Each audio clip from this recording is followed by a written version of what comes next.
Today, I want to talk to you about how do you prioritize your time when you have so many demands and expectations coming at you, and you can get in the trap of just doing whatever comes in.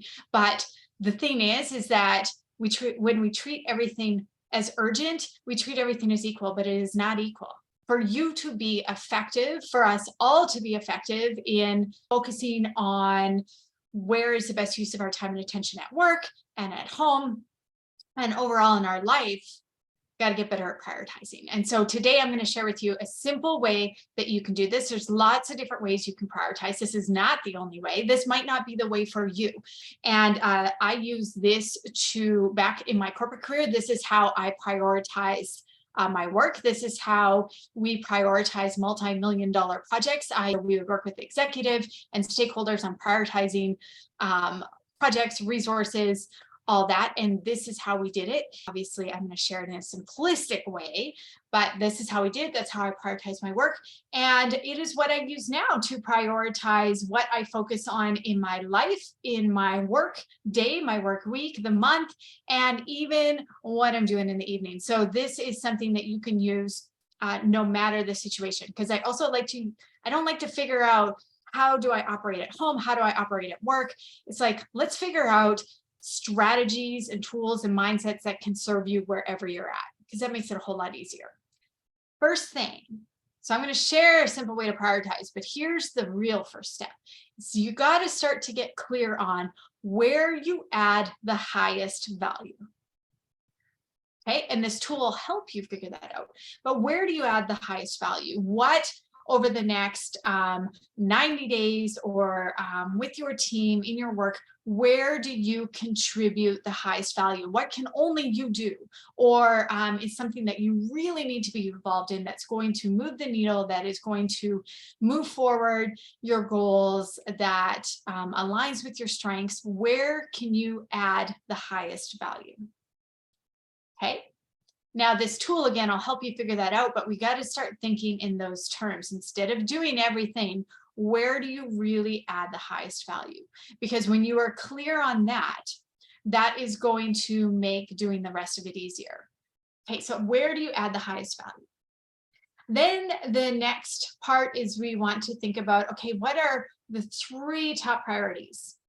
3 priorities for you to move the needle where you add the highest value, and only 3. Because if you have more than 3 priorities, it's not really a priority mark. Priority is not meant to be many.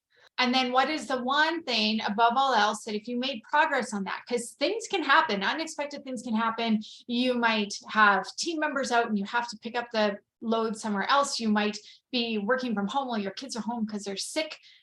Things happen, and that will happen. So what is the one thing above all else, if you made progress on it, you would move the needle, you would contribute your highest value, you would move forward something that's important for your team or your organization or in your life? What is that one thing?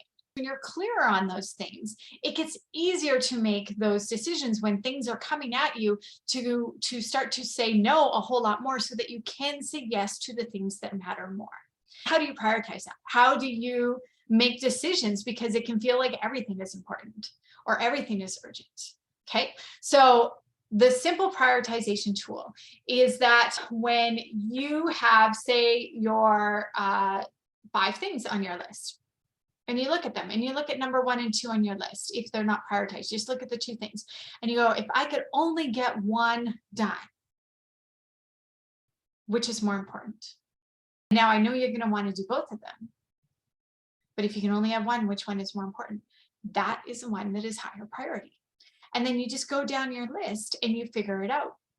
And it can also be something that you use when you were thinking about, here's where I add the highest value. And again, if you're unsure, that'd be like, if I could only move the needle on one thing, what is going to make the biggest difference for my team, my organization, what I do? Where do I add the highest value? And if I could only move one thing forward, what would that be? That's going to tell you what's most important.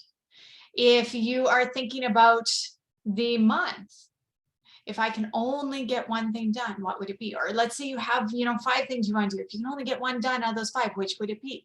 That starts to tell you which is more important. Asking that question can start to get you clear on what is most important. If I could only have one, what's most important? When you're thinking about your week, you can do this. When you're thinking about your day, you can do this. When you are thinking about your life, you can do this. When you have a really tough choice to make between, you want to go spend time with your family in the evening, but you also have to get your work done. If you could only get one done, what's most important? Now, you might say work because that's the most pressing thing, but if you're clear on your values and what's most important to you, so I talked about your higher value add activity at work, but in your life, what is most important? When push comes to shove, what is most important? When you're clear on that and clear on your values, it gets easier then to make those decisions. And there's different areas of your life you can apply this. You think about your work, you can think about with your relationships, your family, you can think about it with you and your own personal time. Because the idea around having it all, you can have it all when you stop doing it all. And you start to focus on what are the top things in each of those areas. So when you think about your work, again, if you could only get one thing done today, what is the thing where it's going to add the value, it's going to move something forward? When you are clear on that, and you make sure that nothing steals your time and attention away from that, you start to make this meaningful progress every single day. You start to feel more of a sense of accomplishment because you're not just trying to get done the 10 things on your list, you actually get done what is most important in the day. I've really had this last few weeks, kids sick at home, have had to reprioritize constantly in the day, it feels like. But the key is that every time you reprioritize, you're getting closer to the bullseye. You're not taking off the things that are most important. You are getting closer, like the things that come off are the things that are less important. Or maybe, you have a big deadline coming up and that it's important to have time and space for that, because if you don't, it's going to cost something. And this is something, again, you can use if you have to reprioritize on the thing and something unexpected happens and you just check in with yourself. It's like, if I could only get one thing done over this next hour, what is most important? And that teaches you to focus, that teaches you to get clear on what's important, and that there is always a trade-off. There's always a trade-off. And you start to be clear on that and you put it front and center for the day. That's when you go, I'm just going to check my email, or I'm just going to go on social media, or I'm going to go meet with that person and they're asking me for something. But you bring yourself back to no, this is the one thing above all else that I had to get done for the day. This was most important. This is what I focus on. This is what you get done. And even in the evening, if you're feeling tired and you're you got to clean your house, but you also want to hang out with your kids and you want to do something for yourself, it's like, if I could only do one thing right now, I can only have one. What's most important? And that's where you might go, I'm going to leave the house because I'm going to hang out with the kids. Or maybe it's I don't always want kids a lot. I want to get this house clean. There's not a one size fits all answer, but this is a simple way that can help you as you do things. And again, I use this this was how we prioritize projects. It was this idea of just going through, if you could only have one, which would it be between the two? And you just go down the list, and everybody wanted to do all 10 of them. But we got to start to get clear on what's most important, because when you're tight on time and you're tight on resources, if you're clear on what's most important, you are always doing the thing that moves the needle. You are always making progress on what matters. Whether it is at work, whether it's in your personal life. And you got to think about it. To prioritize your time, you actually got to create some space and time to think and to prioritize.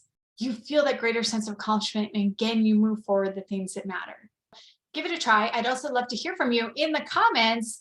What is your biggest question or your biggest struggle when it comes to prioritizing your time? Share in the comments, and I'll do a follow-up video when I hear from you guys.